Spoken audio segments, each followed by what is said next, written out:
ये इस तरह के जो बयानात होते हैं, अगर शाहिद साहब इसको देखते हैं तो ये आप समझते हैं कि अवामी सतह पर नफ़रत इनसे फैलती है, और जो हम क्रिकेट तो इत्तेहाद का पैगाम देती है। कि इस तरह के मैसेजेस सोशल मीडिया पे आपके इतने फॉलोअर्स हों, ज़ाहिर बात है आपके अल्फाज जो है ना वो तीर से ज़्यादा ख़तरनाक होते हैं। तीर तो कि एक दफ़ा कमान से निकल जाता है तो फिर उसको वापस कमान में लाना बहुत मुश्किल काम है। तो ज़बान ऐसी चीज़ है कि आप क्या कह रहे हो, किस वक्त कह रहे हो, कितना आपने कहना है और किस वजह से कह रहे हो, क्या आपके पास कोई सबूत है, आपने कहाँ से ये खबर नोट की है, किस कोई सोर्स आपके पास ऐसी है जो आप इतने इतने कॉन्फिडेंस के साथ इतना बड़ा झूठ आप कह रहे हो। के आई थिंक हमें बहुत सारी चीज़ों को, अगर इस मुल्क ने बढ़ना है, आगे बढ़ना है, तो बहुत सारी चीज़ों को क्योंकि सोशल मीडिया का दौर है, हमें हमें ऐसे कानून आने चाहिए, ऐसे लॉज होने चाहिए कि झूठ फैलाने वालों का अकाउंट बंद कर दिया जाए या उनको फाइन किया जाए। हमारे पास एग्जाम्पल ही नहीं, कोई कानून ही नहीं है। तो कानून होगा तो कुछ हम कर पाएंगे ना, कुछ है ही नहीं। हमारी तो अदालतों में भी सियासतें पहुंच गई हैं। बिल्कुल वसीम, अकाउंटेबिलिटी की बात कर रहे हैं, ये अकाउंटेबिलिटी तो है ही नहीं। जिसका जो दिल चाहता है वो सोशल मीडिया पे बात कर सकता है, वो बोल सकता है। अभी एक स्टेटमेंट गैरी कर्स्टन के नाम से जो है वो सोशल मीडिया पे रोटेट कर रही थी और बड़ी बड़ी पब्लिकेशंस ने उस स्टेटमेंट को जो है वो शाया किया, और वो स्टेटमेंट मतलब विद सोर्सेज हो, आप कहें जी सोर्सेज हैं तो बात आपको समझ आती है कि चले जी कहीं से कोई लीक हो गई न्यूज़, मगर जब आप स्टेटमेंट की तरह पुट अप करते तो वो ऐसा लगता है कि उन्होंने मीडिया से बात की और उन्होंने वो स्टेटमेंट दी। गैरी कर्स्टन के हिसाब से ये स्टेटमेंट आई कि there is no unity in Pakistan team, they call it a team but it's not a team, they aren't supporting each other, everyone is separated left and right, I have worked with many teams but I have never seen such a situation.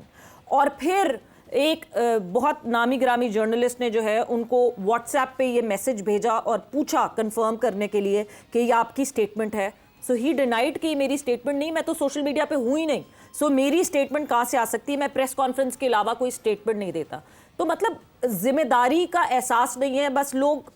चला देते हैं ऐसी statement आपके नाम से।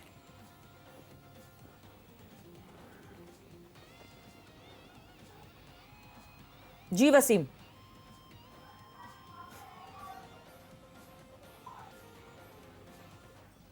वसीम आपकी आवाज नहीं आ रही, सोहेल मैं आपकी तरफ आऊंगी।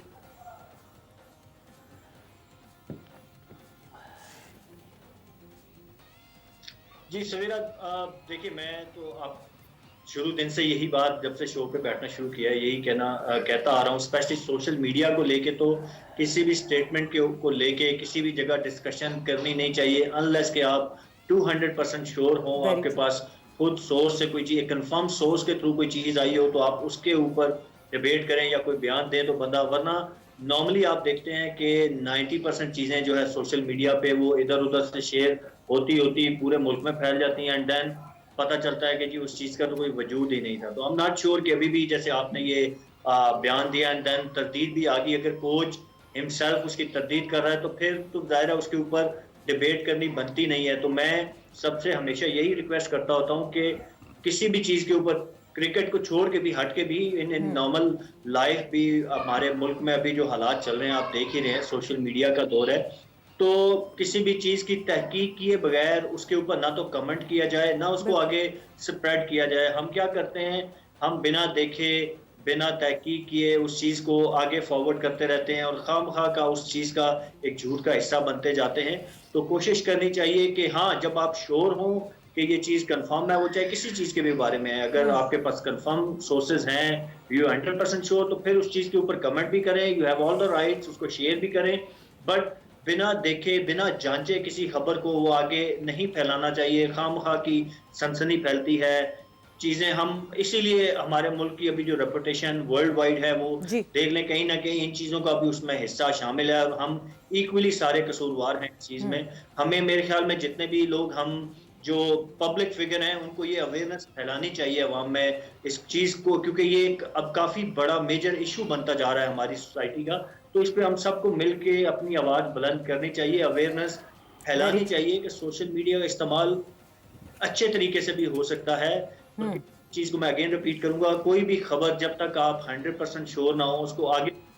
फॉरवर्ड मत किया करें। बिल्कुल आगे फॉरवर्ड नहीं करनी चाहिए कोई भी खबर जिस पे आप 100% श्योर ना हो। Wasim, your take on that.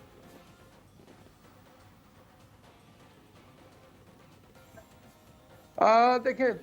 मतलब एक आम पब्लिक में कोई बंदा अपने कमेंट्स दे रहा है या वो कुछ कर रहा है ना, तो ऑब्वियसली आप उसको, मतलब वो आप ज़्यादा, आपके लिए वो क्रेडिबल वो चीज़ नहीं होती है, तो आप इतना ज़्यादा उसको देखते भी नहीं है। लेकिन जब कोई रिकग्नाइज एक बंदा है, कोई सहाफ़ी है, जो हमारे स्पोर्ट्स रिपोर्टर्स हैं, वो जब इस तरह की बात करते हैं, तो ऑब्वियसली आप भी कहते हैं कि यार ये तो एक बड़े इदारे से इसका ताल्लुक है, तो इसमें कोई ऑथेंटिक बात होगी जो ये बात कर रहा है। लेकिन आई थिंक जो पहला स्टेप हमें लेना चाहिए ना, कि जितने भी हमारे इदारे हैं, जितने भी हमारे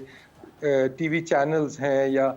उनके जो एम्प्लॉयज़ हैं, जो उनके जो रिपोर्टर्स हैं, उनकी जो स्प्लिट पर्सनैलिटीज़ है ना, उस चीज़ को रोका जाए कि जो चीज़ वो कोट कर रहे हैं सोशल मीडिया के ऊपर,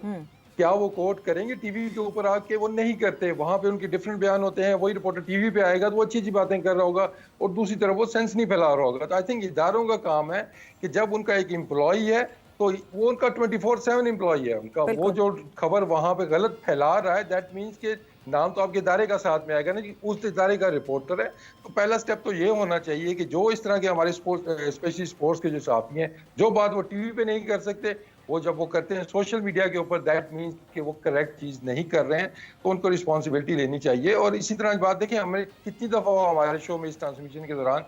कि बहुत सी चीजें हमने ऑफ एयर डिस्कस की कि यार ये किसने कुछ लगाया हुआ है, फिर हमने किया डिसाइड भी कि नहीं, ये हमें नहीं लगता कि ये ऑथेंटिक न्यूज है, इस पे हम बात नहीं कर सकते। बहुत इदारों को स्ट्रिक्ट पॉलिसी रखनी पड़ेगी, बिकॉज अगर उनके रिप्रेजेंटेटिव्स कोई ट्वीट भी करते हैं तो they are affiliated with the organization, और ऑर्गेनाइजेशन की इसमें जो है वो रिस्पॉन्सिबिलिटी है कि वो उसका ख्याल रखें। वक्त एक ब्रेक का हुआ है, ब्रेक पर जा रहे हैं, ब्रेक से वापस आएंगे, कॉन्वर्जेशन को आगे बढ़ाएंगे। एक बार फिर आपको खुशामदीद कहते हैं। जोर का जोड़ में बात हम कर रहे हैं पाकिस्तान क्रिकेट के हवाले से, आगे कैसे बढ़ा जाएगा। पाकिस्तान की अब अगली मंजिल जो है, या अगला हदफ जो है, या अगली क्रिकेट जो है उसको कहा जाए तो वो पाकिस्तान ने बांग्लादेश के ख़िलाफ़ टेस्ट सीरीज़, टेस्ट मैचेस खेलने हैं। क्या हमें जो अब तक की इतलात हैं, मीडिया मुख्तलिफ अंदाज में इसको रिपोर्ट कर रहा है, इसकी तस्दीक या तहकीक को अगर एक तरफ भी रखा जाए कि हैं या नहीं है, अगर हम इस पहलू को ऐसे देखते हैं कि पाकिस्तान कि टेस्ट टीम को कैसे हम उसकी तश्कील नौ कर सकते हैं, अगर इस लफ्ज़ को इस्तेमाल नहीं करना तो हम कह सकते हैं कैसे हम अपने प्लेयर्स का पूल बढ़ा सकते हैं। तो क्या हमें कुछ खिलाड़ियों को आराम की तरफ जाना चाहिए, या फिर जो पाकिस्तान की एक जमी हुई टेस्ट टीम नज़र आती है, जिसमें आपको वो चेहरे नज़र आते हैं जो पाकिस्तान के लिए टेस्ट मैच खेल रहे हैं, उन्हीं को आगे लेकर बढ़ना चाहिए, बजाय इसके कि अगर नामों को रख कर उसके ऊपर कुछ चीज़ें की जाएँ, तो हम ये भी कर सकते हैं कि हम आगे कैसे बढ़ना है। वसीम साहब, आपको लगता है कि वाकई अब हमें कुछ टेस्ट टीम के साथ यहीं से, और फिर यहीं से हमें ये भी सोचना चाहिए कि हमने 25 की चैंपियंस ट्रॉफी की तरफ कैसे जाना है, तो एक हिकमत अमली बनाने की ज़रूरत है इस हवाले से?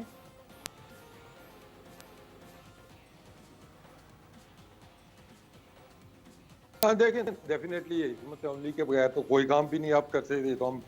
टेस्ट टीम की या टेस्ट चैंपियनशिप की बात करते हैं,